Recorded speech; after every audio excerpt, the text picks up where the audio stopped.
នាងខ្ញុំធ្លាប់ជាអតីតបបរកញ្ញាម្នាក់ហើយមកដល់បច្ចុប្បន្នក៏ខ្ញុំ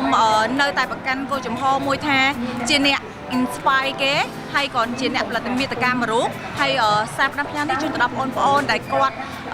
ជួយចិត្តរើសអើងពណ៌សម្បុរដែលឃើញថាអូយខ្មៅអត់ស្អាតខ្មៅអាក្រក់អីអញ្ចឹងណាក៏ប៉ុតវាអត់អាក្រក់ទេហ្នឹងហើយម្នាក់គាត់មាន unique ជាខ្លួនឯងអញ្ចឹងគ្រាន់តែស្គាល់ខ្លួនឯងឲ្យបានច្បាស់កុំខ្វល់ជាមួយនឹងពាក្យសម្ដីអ្នកដទៃរៀនស្គាល់ខ្លួនឯងឲ្យបានច្បាស់សិនស្រឡាញ់ Title Miss Universe ចាប៉ុន្តែគឺយើងអត់ទាន់ទេ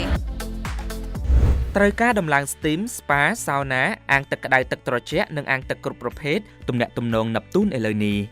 078 ការ៉េ543តែម្លែកបាត់ពិសោធន៍ការទៅថតនៅក្នុងផលិតនឹងផ្ទាល់សម្រាប់ខ្ញុំគឺខ្ញុំទៅបឹងផលិតនឹងច្រើនដងហើយប៉ុន្តែក៏អត់ដែលបានចុះទឹកប៉ុន្តែលើកនេះគឺជាឈុតធំមែនតើដែលលោកជំទាវគាត់បានស្នើសុំឲ្យពួកយើងនារីចំពងទាំងអស់គឺចុះទៅលេងទឹកហើយជាក់ស្ដែងគឺទឹកហ្នឹងសិតតែកបីហើយធម្មតាបឹងផលិតគឺពោពេញទៅដោយឆ្លើងគ្រាន់តែ director មិនថា director អ្នកដែលគាត់នៅទីហ្នឹងដែលគាត់ទៅថតហ្នឹងណាឆ្លើងទៀតគឺប៉ុណ្ណឹងអូខ្ញុំមនុស្សខ្ញុំចលេតហើយនឹងឆ្លើងគឺខ្ញុំខ្លាចជាទីបំផុតហើយលើកទី1ដែលខ្ញុំសម្រេចចិត្តថាខ្ញុំត្រូវតែចោះប៉ុន្តែមុននឹងពេលដែលចោះហ្នឹងគាត់ថាចង់បោះបង់ដូចគ្នាគួរតែទៅអត់ប៉ុន្តែគាត់ថាចេះលោកជំទាវមនុស្សគ្រប់គ្នាគេនៅហ្នឹងកុំព្រោះតែយើងម្នាក់យើងធ្វើឲ្យខូចការងារធំរបស់គេអញ្ចឹងយើងត្រូវតែចោះប៉ុន្តែយើងមានវិធីការពារនៅក្នុងការកុំឲ្យឆ្លើងទៀត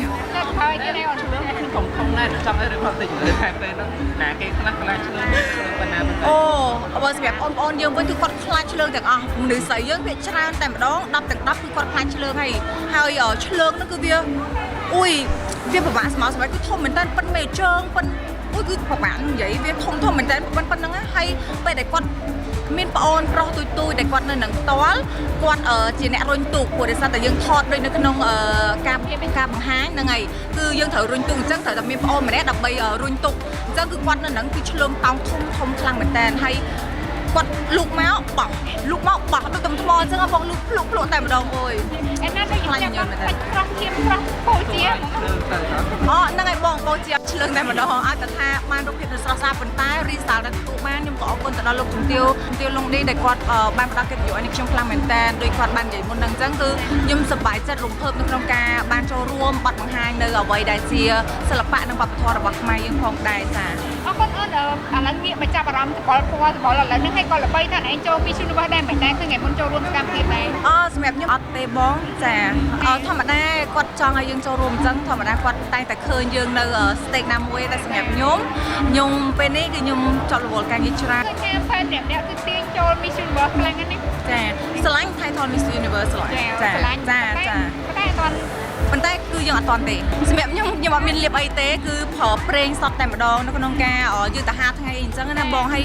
ក៏ប៉ុន្តែរឿងហ្នឹងវាធ្វើជាញយអីប៉ុន្តែដោយរយៈថាហេតុអីស្រាប់តែចុះឆ្នាំប្រពៃណីខ្មែរនេះគឺខ្ញុំបានទៅលេងនៅសមុទ្រនៅកោះរ៉ុងគឺស្អាតខ្លាំងមែនទែនទេសភាពនៅហ្នឹងធ្វើឲ្យខ្ញុំតាំងចិត្តថាខ្ញុំត្រូវតែដេកសំដៅថ្ងៃចាដេកហៅថ្ងៃដែលខ្មែរយើងនិយាយថាហៅថ្ងៃហ្នឹងឯងអញ្ចឹងទៅមកវិញវាផ្លាស់ប្ដូរទាំងស្រុងតែម្ដងឡើងមនុស្សពីរផ្សេងគ្នាដែលខ្ញុំក៏អត់ទឹកស្មានដូចគ្នាហើយអ្នកទាំងអស់គ្នាក៏មើលឃើញថាប្លែកដូចអ្វីដែរ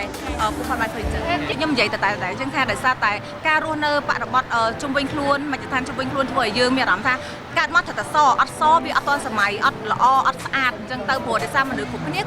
គឺកើតមកត្រូវតែសបានស្អាតអញ្ចឹងណាអញ្ចឹងទៅធ្វើឲ្យក្មេងៗកើតមកបាក់ទឹកចិត្តអ្នកខ្លះគាត់ខ្វះគាត់បាក់ទឹកចិត្តអញ្ចឹងពេលណាដែលគាត់អត់មានអ្នកគេជំរុញគាត់ថាស្បែកច្បល់គាត់ស្អាតហើយមានតែអ្នកប៊ូលីគាត់ប្រអាប់គាត់អញ្ចឹងធ្វើឲ្យគាត់មានអារម្មណ៍ថាបាក់ទឹកចិត្តមែនតើនៅក្នុងហ្នឹងអញ្ចឹងនៅក្នុងខ្ញុំដូចគ្នាឥឡូវហ្នឹងបច្ចុប្បន្នគឺខ្ញុំស្រឡាញ់នៅពណ៌សម្បុរខ្លួនឯងពីមុនស្អប់ដូចគ្នាប៉ុន្តែឥឡូវគឺខ្ញុំទទួលយកអ្វីគ្រប់យ៉ាងហើយព្យាយាមថែរក្សាខ្លួនឲ្យតែបានស្អាតរលោងម៉ត់ខៃទៅបានហើយអញ្ចឹងភាពខ្មៅវាមិនមែនជាវាជាបញ្ហាឯងសំខាន់អ្នកទាំងអស់គ្នាស្គាល់ខ្លួនឯងអត់ថានឹងឲ្យស្រឡាញ់ខ្លួនឯងអត់ថាខ្លួនឯងកើតមកប៉ុណ្ណឹងពេញចិត្តនៅពេលខ្លះគាត់នៅក្មេងគាត់អត់ទាន់អាចរកខ្លួនឯងបានឃើញទេតោះតែគាត់ដើរនៅក្នុងមជ្ឈដ្ឋានជុំវិញខ្លួនយូរទៅចាមានមនុស្សដែលជួយលើកទឹកចិត្តគាត់ឲ្យស្វែងគាត់ទៅគឺគាត់នឹងយល់ឃើញថាអូពណ៌សម្បុរគាត់ស្អាតតើក៏ពិតស្អាតខ្លាំងមែនតើ unique របស់គាត់តែម្ដងតើហេតុអីយើងត្រូវចាំបាច់សដោយសារមជ្ឈដ្ឋានជុំវិញខ្លួនតម្រូវយើងសហើយយើងសុខចិត្តតាមគេតាមខ្លួនឯងអញ្ចឹងសម្រាប់ខ្ញុំពេលហ្នឹងគឺខ្ញុំតាមខ្លួនឯងហើយមានព័ត៌មានខ្លះទៀតបងគាត់បាននិយាយថា អូនឯងខ្វៅអញ្ចឹងអត់ភ័យខ្លាចថារដ្ឋបណ្ដាឬក៏ផលិតផលផ្សេងៗបណ្ដាក្រុមហ៊ុនផ្សេងៗគេអត់នេះទេព្រោះដោយសារមកចឋានជុំវិញខ្លួនយើងរាល់ថ្ងៃហ្នឹងគឺគេតម្រូវឲ្យសហ្នឹងឯងអញ្ចឹងសម្រាប់ខ្ញុំនៅតែប្រកាន់គោលចំហរបស់ខ្ញុំស្គាល់បែបហ្នឹងបើសិនជាគាត់ឆ្លាញ់នៅពេញចិត្តថានៅរូបរាងខ្ញុំបែបហ្នឹងខ្ញុំទទួលស្វាគមន៍ជានិច្ចនៅក្នុងការទទួលកាន់ប្រែរបស់ពួកគាត់ចា អត់ភ័យខ្លាចរឿងម្ចាស់ប្រែនេះ អត់ទេច្រើនមែនតើបងច្រើនខ្លាំងហ្មងច្រើនមែនតើអញ្ចឹងហ្នឹងហើយអត់តមានពេលចូលប្រកួតទេអញ្ចឹងដូចនិយាយចឹងមកវិញឆ្លាញ់ខ្លួនឯងបានច្រើនហើយព្យាយាមប្រកខ្លួនឯងស្វែងយល់ខ្លួនឯងដូចពេលខ្លះអាចចូលដល់រៀងជ្រៅតិចទៅខ្ញុំពេលខ្លះក៏ខ្ញុំអត់ដឹងថាខ្លួនឯងឆ្លាញ់អីចង់បានអីដែរតតែពេលដែលយើងរៀនស្វែងយល់ឬក៏រស់នៅម្នាក់បានច្រើនតិចអញ្ចឹងទៅអ្នកនរគ្នានឹងដឹងហើយថាអ្វីដែលខ្លួនឯងឆ្លាញ់